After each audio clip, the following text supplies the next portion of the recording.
A heinous mass shooting in the United States. The alleged killer has been caught, and the authorities are calling the church massacre a hate crime. We'll have the latest. The UN Refugee Agency decries the increasing number of people displaced by war worldwide. And a new generation of artificial legs allow users to walk with ease. Africa 54 starts right now. Good evening and welcome. I'm Vincent Makori. This is Africa 54. We begin with the deadly shooting in U.S. state of South Carolina. 9 people are dead after gunmen opened fire in an African-American church Wednesday night. A massive manhunt for the alleged shooter, 21-year-old Dylan Storm, ended Thursday morning when he was caught in the neighboring state of North Carolina, according to U.S. State Attorney General Loretta Lynch. The U.S. Justice Department says it has opened a federal hate crimes investigation into the mass shooting. Here's more on the last night's shooting from VOA's Richard Green. Charleston Police Chief Greg Mullen told reporters that a white male in his early 20s walked into the Emmanuel African Methodist Episcopal Church during a weekly scheduled prayer meeting and began shooting. Mullen said 8 people died at the church, while another died after being taken to a hospital. Mayor Joseph Rowley called the assault a most unspeakable and heartbreaking tragedy. The only reason someone could walk into church and shoot people praying is out of hate. The only reason. That it is the most dastardly act that one can possibly imagine. And we will bring that person to justice as soon as possible. News reports say one of the fatalities was the church's pastor, Clementa Pinckney, who serves in the South Carolina legislature as a state senator. A small group of residents and local pastors gathered near the scene of the incident and formed a prayer circle on the street. This is a terrible situation, and it's hard, and there's a lot of questions going to have to be answered. There's definitely a lot of questions that have to be answered. But what we hear now, there was a Caucasian white man walking to an African-American church and opened fire while people were praying, having Bible study. That's unacceptable. That's unacceptable. That's unacceptable, and we've been praying for a long time. We've been on our knees for a long time, but it's time to stand up. Yeah. Police were forced to evacuate the area surrounding the church after receiving a bomb threat, which was eventually lifted. Emmanuel AME Church was founded back in the 19th century, making it one of the oldest African-American congregations in the southern United States. A photograph of the civil rights leader Martin Luther King Jr. sitting in the pulpit at Emmanuel AME during the 1960s was tweeted by the King Center. Richard Green, VOA News, Washington. Well, here's more now on the definition of a hate crime in the U.S., according to the FBI. A hate crime in the United States is a traditional offense like murder, arson, or vandalism with an added element of bias. Hate itself is not a crime, and the FBI is mindful of protecting freedom of speech and other civil liberties. The U.S. Congress has defined a hate crime as a criminal offense against a person or property motivated in whole or in part by an offender's bias against a race, religion, disability, ethnic origin, or sexual orientation. For continuing up-to-the-minute coverage of this story, be sure to visit voanews.com. Now, a string of deadly police incidents in the U.S. has led to more frequent use of police body cameras in an effort at a greater transparency. But this is raising new concerns about civil liberties and privacy for both citizens and law officers. VOA's Robert Raphael has more. From the deadly police shooting of an unarmed man in South Carolina captured on cell phone, to protests and riots over police-related deaths in Baltimore and elsewhere, U.S. law enforcement officials are under intense scrutiny. In May, the Obama administration announced $20 million in grants to dozens of local police departments to expand use of body cameras. At a town hall meeting hosted by VOA and the museum in Washington, panelists said the advent of body cameras raises complicated legal questions. Tucson, Arizona's police chief, Roberto Villaseñor, joined the discussion by video remote. Some of his 1,000 officers are using body cameras, and he has concerns. Sometimes situations develop so dynamically and so quickly that an officer may not have time to turn the camera on. So people say, well, then just leave them on all the time. But then what about the privacy issues for the officer when they're eating lunch, when they're going to the restroom? Legal experts also worry a citizen's privacy may be compromised. Jonathan Smith is Associate Dean at the University of the District of Columbia's Law School. The more complicated issues are, how do you deal with victims of sexual assault? How do you deal with domestic violence victims? What do you do when you go into a home where there may be a collateral consequence to a low-income family on their ability to continue on public benefits or the custody of their children? And how do you protect from somebody getting that kind of information online and how that's released? Another concern for law enforcement is the role of video evidence in prosecutions. Former U.S. Capitol Police Chief Terrence Gaynor. When you're in the middle of these tough set of circumstances and you come in and make your report, it wouldn't surprise me if the filming of that there's inconsistencies. Mm-hmm. And again, if that's going to turn our criminal justice system upside down because what I said is not precisely what was on there, there's a big danger in that too. The panelists agreed that the use of new technology and its ability to stoke public outrage and distrust creates a bigger need for accuracy on the part of law enforcement and the media. Robert Raffel, VOA News. Well, be sure to watch the entire VOA Newsroom Town Hall special online at voanews.com. Now to the Middle East, where car bombs killed or injured at least 50 people near mosques and the headquarters of Yemen's dominant Houthi group in Sana'a. The terrorist group Islamic State is claiming responsibility for Wednesday's coordinated attacks. The four blasts rocked the capital as Saudis-led forces conducted more airstrikes against Houthi military bases across Yemen.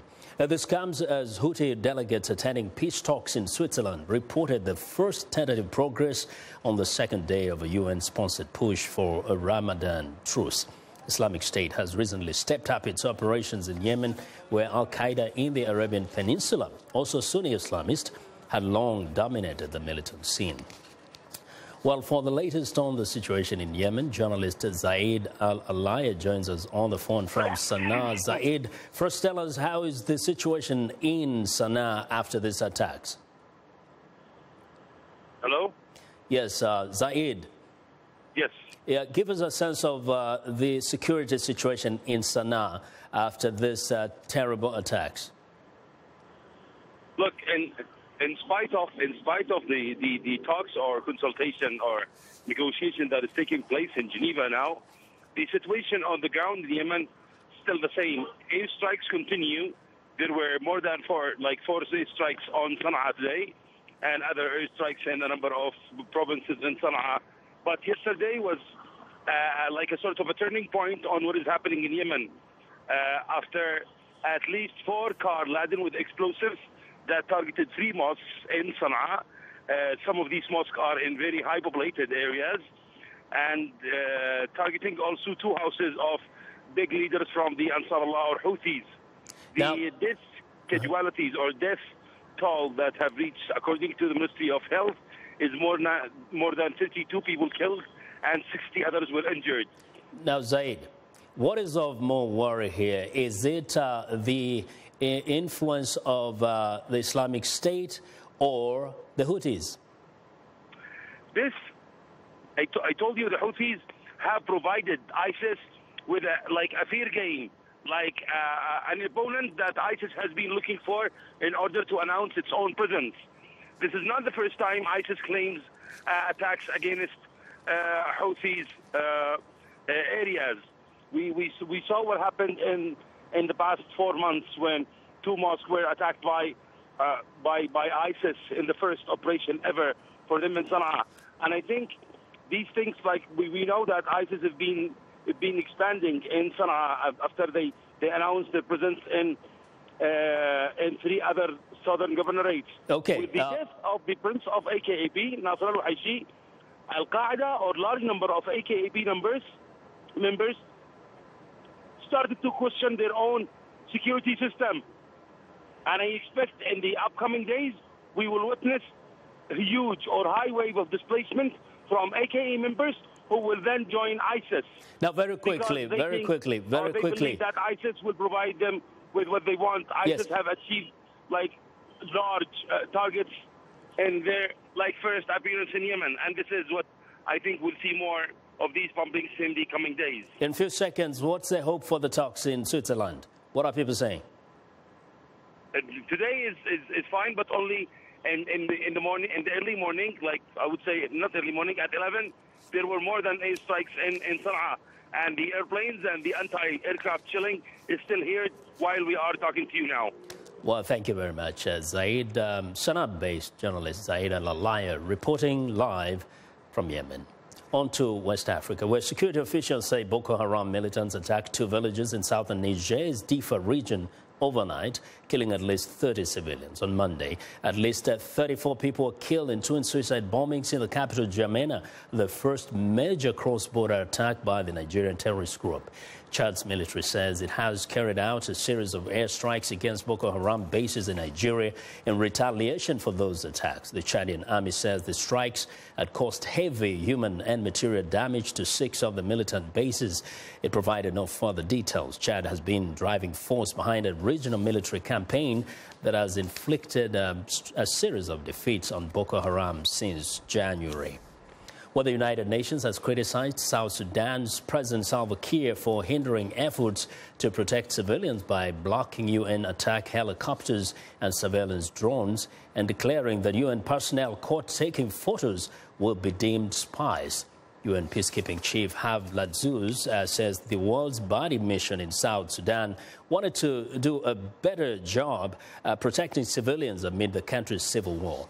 More than 130,000 civilians are currently sheltering at 7 UN sites around the country. The 15-member Security Council has long threatened to blacklist anyone undermining security or interfering with the peace process in South Sudan, but has not sanctioned anyone as of yet. Now, Saturday is World Refugee Day, and the UN Refugee Agency says a record number of people worldwide are being displaced by war, violence, and persecution, and the number of people forced to flee their home is rapidly growing. In a new report issued Thursday, the UNHCR says that at the end of 2014, there were nearly 60 million forcibly displaced people, about 8 million more than the year before. VOA's Zlatsa Hoke has more. A major exodus of people from their homes started in 2011 with the eruption of civil war in Syria. But in the past 5 years, armed conflicts and persecution also have sent people fleeing from their homes in Africa, Asia, and Europe. Last year, 42,500 people a day left their homes due to some type of violence. The world became a mess. And if people think that humanitarians can clean up the mess, they are wrong. We no longer have the capacity to pick up the pieces. 1 in every 122 humans is now either a refugee or internally displaced or seeking asylum. The report is a reflection of the state of the world today, said the UN High Commissioner for Refugees. It is time for the international community to assume its responsibilities not only to the people in distress, but its responsibilities to be able to prevent or bring solutions to the conflicts that are causing so much suffering. Syria is currently the world's biggest producer of displaced people and refugees, followed by Afghanistan and Somalia. Syria's neighbor Turkey has become the world's top refugee hosting nation. Greece and Italy are swamped with refugees who want to settle in Europe. European officials cannot agree on how to share the burden. Italien und Deutschland sind jedenfalls beide der Meinung. Italy and Germany certainly both agree that we need to arrive at a more equitable distribution in Europe. In our view, the best way is mandatory quotas for the European member states. Several EU members have balked at the idea, and Hungary has announced plans to seal its border with Serbia. Many refugees use the Balkan route to reach Hungary on the way to Germany and Sweden. We are talking about a 175-kilometer long border area whose physical closure can happen with a 4-meter-high fence. In Southeast Asia, a move to block overland refugee routes from Myanmar into Thailand led to a humanitarian crisis in the Andaman Sea when thousands of refugees switched to the sea route. Zlatsa Hoke, VOA News, Washington. Well, the Vatican on Thursday released a landmark letter by Pope Francis calling on Catholics to place a greater priority on protecting the environment, which he says is being ruined. The 191-page encyclical released Thursday said a very solid scientific consensus indicates that we are presently witnessing a disturbing warming of the climatic system. Pope Francis and Vatican officials highlighted the importance of combating pollution and protecting water supplies. Speaking during a public audience outside the Vatican, Pope Francis urged people to stay open-minded about the letter. This home of ours is being ruined, and that damages everyone, especially the poor. This is then an appeal on my side towards responsibility, according to the duty God gave the human being during creation. Cultivate and look after the garden in which He placed him. Genesis 2:15. I ask everybody to welcome this document, which places itself in the same lines with the Church's social doctrine, with an open spirit. Well, the encyclical comes ahead of the Pope's September visit to the U.S. and a major United Nations conference on climate change in Paris later this year. Now, returning now to our top story, just minutes ago, U.S. President Barack Obama commented on the South Carolina shooting massacre. This morning, I spoke with, and Vice President Biden spoke with Mayor Joe Riley and other leaders at Charleston to express our deep sorrow over the senseless murders that took place last night. Michelle and I know several members of Emmanuel AME Church. We knew their pastor, Reverend Clementa Pickney, who, along with 8 others, gathered in prayer and fellowship and was murdered last night. And to say our thoughts and prayers are with them and their families and their community doesn't say enough to convey the heartache and the sadness and the anger that we feel. Well, we want to know what you think about Africa 54 and the stories we covered during the conversation on Facebook. The address is Africa 54, and check out our headlines 24/7 on voaafrica.com. Coming up, a new generation of artificial legs makes walking a lot easier. Stay with us.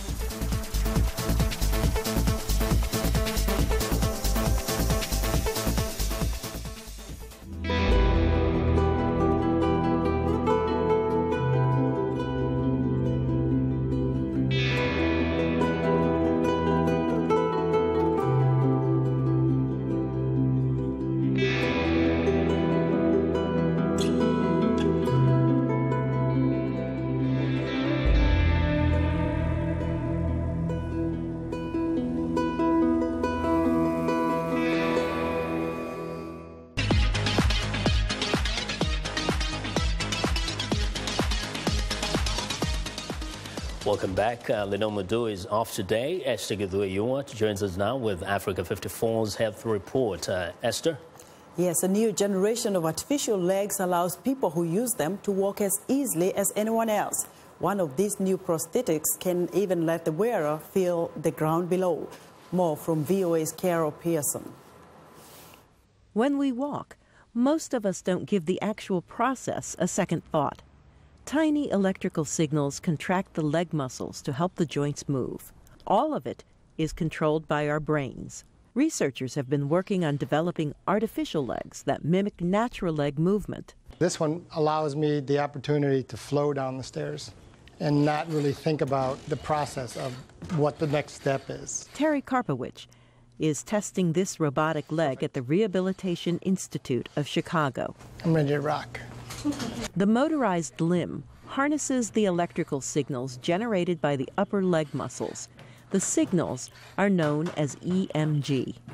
We pick them up with tiny antennas called electrodes. When the electrodes touch the skin, you can detect the EMG signals. We pick those signals up and decode them. Can you give your muscles a squeeze? Levi Hargrove led the research that produced this device. The knee and ankle are motorized to replicate normal movement. With this prosthetic leg, the power pushes you along. It can push you up out of the seat. It can push you up stairs or slopes. At the University of Linz, Professor Hubert Egger has just unveiled the first prosthetic leg that can send feelings to the brain like a real leg. surgeons rewired an amputee's remaining nerve endings from his foot to tissue in the thigh. Sensors are fitted to the sole of the prosthetic foot and linked to artificial stimulators connected to the stump. This device also allows the person wearing it to feel the ground.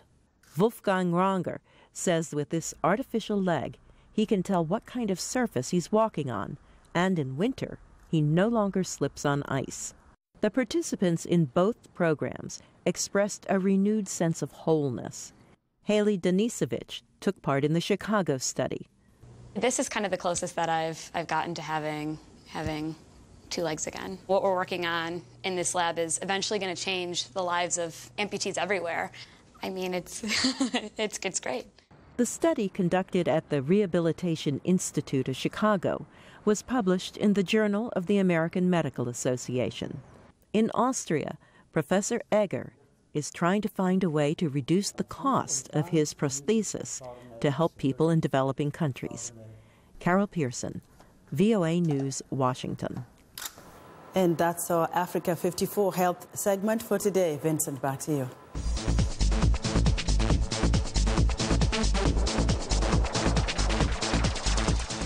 Well, Lukman Moshood immigrated to the U.S. from Nigeria in 1996, working in a restaurant as a dishwasher, cook, and manager for several years. About 5 years ago, he and his girlfriend, Australian architect Natalie Goldberg, opened their own restaurant in Brooklyn featuring Nigerian food. It's called a buka, a Hausa word meaning a simple roadside joint with good food and no pretensions. Here is Moshood, now a U.S. citizen, in his own words.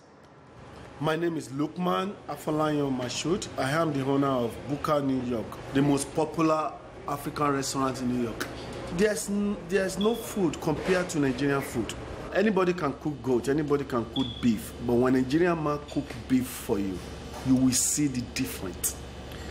We always bring the flavor out of anything we cook, whether it's fish, whether it's beef, whether it's chicken, whatever we cook. It's a very distinctive that colonialism have not been able to change. So I'm very proud to say I present Nigerian food as it should be in New York. Nobody give you money to start a restaurant. I should tell you, it's not like there's no angel fund for restaurants. So you have to struggle very extra hard. You will never have enough money. So if you want to have a restaurant, you need a heart. I think heart is the most important thing, the conviction, like, I'm going to have a restaurant. So it has okra, smoked fish, goat meat, and you eat it with pounded yam. When I dine here, it's like I'm home. Yeah, that's true. You cannot stop immigration. The best of American is immigration that it has. Because it's only the bright mind in all the corner of the globe that want to come to USA. It's only the people that want to advance. Those are the people that we have going to apply for visa and want to come here. The dream is still very available, it's still alive. And especially for Nigerians, because if you want to come to America and work very hard, you will survive. You will gain the reward of what you've done. Well, it's time now for a short break. Still to come on Africa 54, Muslims around the world are observing the holy month of Ramadan. We'll be right back.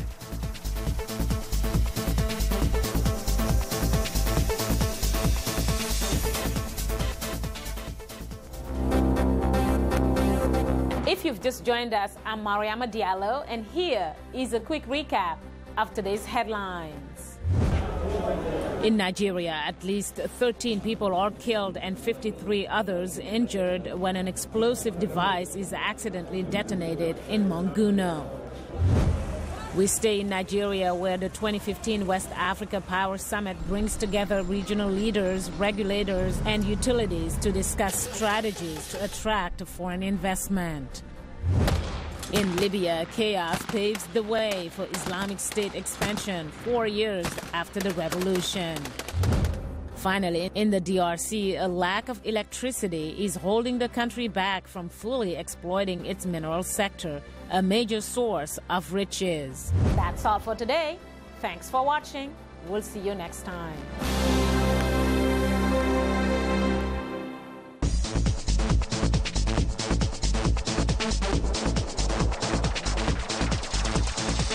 Well, Islamic holy month of Ramadan started on Thursday, June the 18th, and Muslims around the world are preparing for the time of fasting, reflection, and communal gatherings.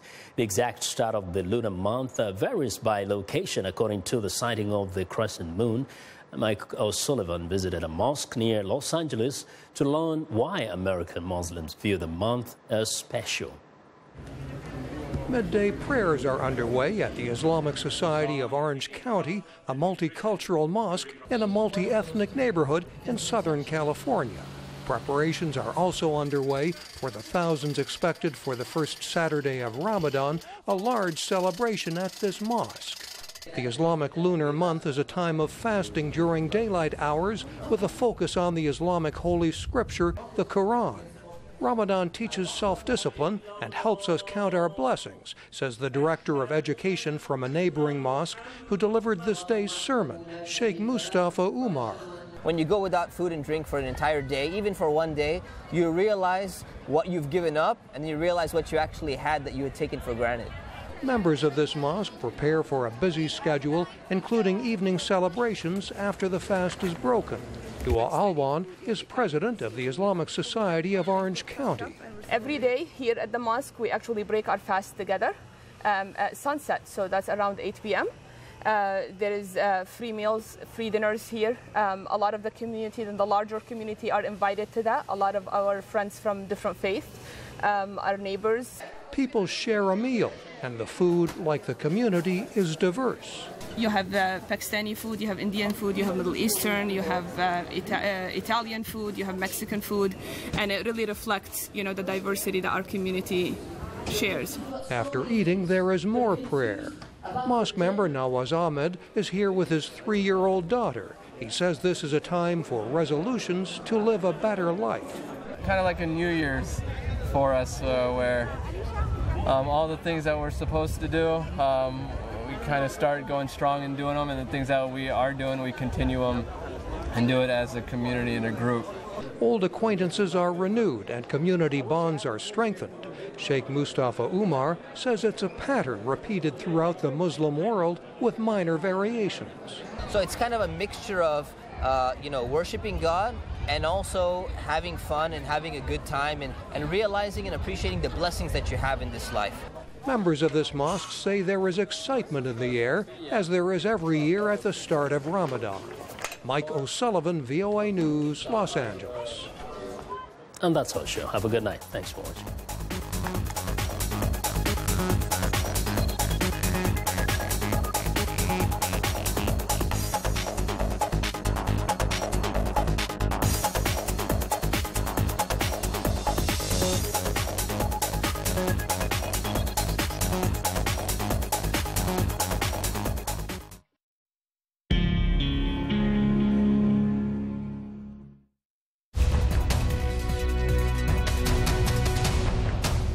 Welcome to the Voice of America's Newswords.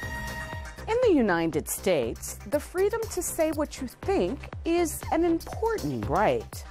Listen to this story about a Pakistani group fighting to open the internet. Activist Farhan Hussain of the media advocacy group Bites for All says his group is involved in 2 court cases against the government for its censorship and surveillance activities. Censorship means someone or something, usually a government, restricts information. Books, movies, letters, or internet websites are reviewed, and items thought to be offensive often are banned. So the next time you hear the word censorship, your American English will be good enough to know what this news word means.